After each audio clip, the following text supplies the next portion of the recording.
السلام علیکم۔ آج میں آپ کو بتاؤں گی زندگی کی اصل حقیقت۔ زندگی بالکل ویسی نہیں جیسے ہم فلموں یا ڈراموں میں دکھائی جاتی ہے، یا جیسے ہم لڑکیاں اپنے خوابوں میں دیکھتی ہیں کہ ایک شہزادہ آئے گا اور ان کی زندگی بدل دے گا۔ ہرگز ایسا کچھ نہیں، ریالٹی بڑی خوفناک ہے۔ کبھی کبھی زندگی آپ کو بہت تھکا دیتی ہے، مایوس کر دیتی ہے۔ شادی کے بعد فکریں، ذمہ داریاں اور پریشانیاں آپ سے سب کچھ چھین لیتی ہیں۔ آپ کی خوبصورتی، آپ کی زندگی کے حسین پل جو میاں بیوی نے ایک دوسرے کے ساتھ گزارنے ہوتے ہیں، وہ سب ذمہ داریوں میں کہیں پیچھے رہ جاتے ہیں۔ آدمی کو کمانے کی ٹینشن، عورت کو گھر چلانے کی ٹینشن، ان سب کے بیچ میاں بیوی کا رشتہ کہیں کھو جاتا ہے۔ دونوں ایک دوسرے سے بیزار اور تھکے ہوئے نظر آتے ہیں، اور ہم جیسے مڈل کلاس لڑکیاں جو شادی سے پہلے بھی یہی سب فیس کرتی آ رہی ہیں، آٹا ختم، چینی ختم، بجلی کا بل زیادہ آ گیا، اب کیا ہوگا، وہ کہیں نہ کہیں یہی سوچتی ہیں کہ ایک دن حالات بدل جائیں گے، شاید شادی کے بعد حالات کچھ مختلف ہوں گے۔ مگر افسوس، سب کے حالات نہیں بدلتے۔ کچھ اس سے زیادہ برے حالات میں چلی جاتی ہیں، کچھ کے پاس سب کچھ ہو کے بھی کچھ نہیں ہوتا، اور کچھ میری طرح ہوتی ہیں، سیم حالات کا شکار، جن کے لیے کچھ نہیں بدلا، بس گھر بدل گیا ہے۔ 10 سال کی عمر سے گھر سنبھالا، ذمہ داریاں سنبھالی، ماں باپ دونوں حالات کی وجہ سے جاب کرتے تھے، گھر کرائے کا، ایک 10 سال کی بچی جس کے ہاتھ میں کھلونے ہونے چاہیے تھے، اس کے ہاتھ میں 2 چھوٹے بہن بھائیوں کا خیال رکھنا آ گیا۔ کچا پکا پکانا آ گیا۔ اپنے 1 سال کے بھائی کو پورا دن گود میں لینا آسان نہیں ہوتا تھا۔ تھک جاتی تھی، نہ چاہتے ہوئے بھی سب ذمہ داریاں نبھانی پڑتی تھیں۔ میری اسکول کی دوستیں اکثر پوچھتی تھی، تم نے فلاں ڈرامہ دیکھا، کتنا اچھا ہے؟ اور میں کہتی تھی، اتنا ٹائم ہی کہاں ملتا ہے، زندگی خود ایک ڈرامہ بن گئی ہے۔ اور اسکول ایسا جس میں جانے کا دل ہی نہ چاہے، گھسا پٹا وہی گورنمنٹ کا بلدیہ اسکول، جس کی ٹیچر اپنے گھریلو غصہ اسکول کے بچوں پر آ کے اتارتی تھیں، موٹے موٹے ڈنڈے مار کے۔ ہماری قسمت میں اچھے پنکھے والے اسکول کہاں تھے، بغیر پنکھے کے اسکول تھے۔ کبھی کبھی لگتا ہے غریب ہونا ایک گالی ہے۔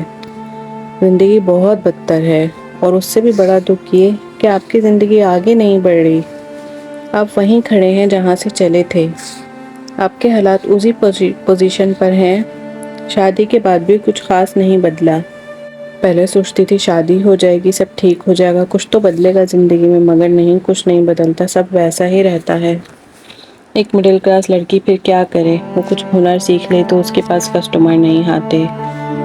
میں بہت اچھی سلائی کرتی ہوں، بہت کم ریٹ میں سوٹ سی کے دیتی ہوں، پھر بھی لوگوں کے نخرے بہت ہیں۔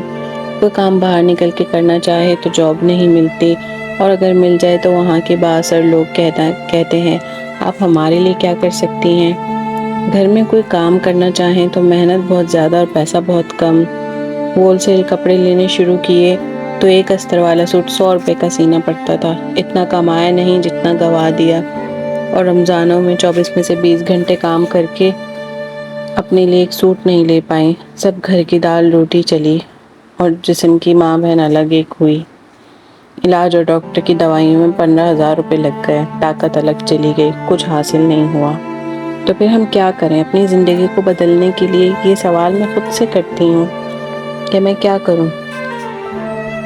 غلط کام مجھ سے نہیں ہوگا، دنیا کے عیش کے لیے آخرت برباد نہیں کر سکتی، یہاں بھی جہنم گزاروں، زندگی گزاروں، اور پھر مرنے کے بعد بھی جہنم ٹھکانہ بن جائے۔ پیسہ کمانے کے لیے بھی پیسہ چاہیے، سب کچھ آتا ہے، اچھے سے اچھے کپڑا سینا آتا ہے، اپنا برانڈ بنا سکتی ہوں، مگر وسائل نہیں۔ اچھے سے اچھا کھانا بنا کے اپنا کوکنگ پاٹ کھول سکتی ہوں، مگر اسٹل نو منی۔ اب سب پوچھیں گے کہ آپ کے میاں کیا کرتے ہیں، تو وہ ایک جاب پرسن ہے، ایک پرائیویٹ جاب جس کی تنخواہ بہت ہی کم ہے، گزر بسر ہی بڑی مشکل سے ہوتا ہے، اور دن بہ دن مہنگائی بڑھتی جا رہی ہے تو مشکل بھی بڑھتی جا رہی ہے۔ اب اپنی لائف بنانے کے لیے یوٹیوب چینل کھولا ہے، شاید اللہ کو ترس آ جائے مجھ پر۔ مجھے اللہ تعالیٰ سے کوئی شکایت نہیں ہے، بس کبھی کبھی تھک جاتی ہوں، ٹوٹ کے بکھر جاتی ہوں، پھر خود کو سمیٹ کے ہمت کرتی ہوں، کوشش کرتی ہوں۔ پہلے بہت شکایتیں تھیں، جب نماز پڑھنی شروع کی، استغفار پڑھنا شروع کیا، پھر میری شکایتیں ختم تو نہیں ہوئیں، البتہ کم ضرور ہو گئیں۔ بس کچھ زیادہ نہیں چاہتی، بہت امیر بھی نہیں بننا، میں بس اتنا چاہتی ہوں کہ مہینہ ختم ہونے سے پہلے سیلری ختم نہ ہو، انتظار نہ کرنا پڑے کہ تنخواہ آئے گی تو کچھ ہوگا، سردی گرمی کا جو فروٹ میں اسے خرید سکوں، سردی گرمی کے 4 جوڑے بنا سکوں، ایک بار نہیں تو سال میں ایک بار پکنک پہ گھومنے جا سکوں، اپنی بیٹی کو اچھے اسکول میں پڑھا سکوں، بس اتنا ہی چاہتی ہوں۔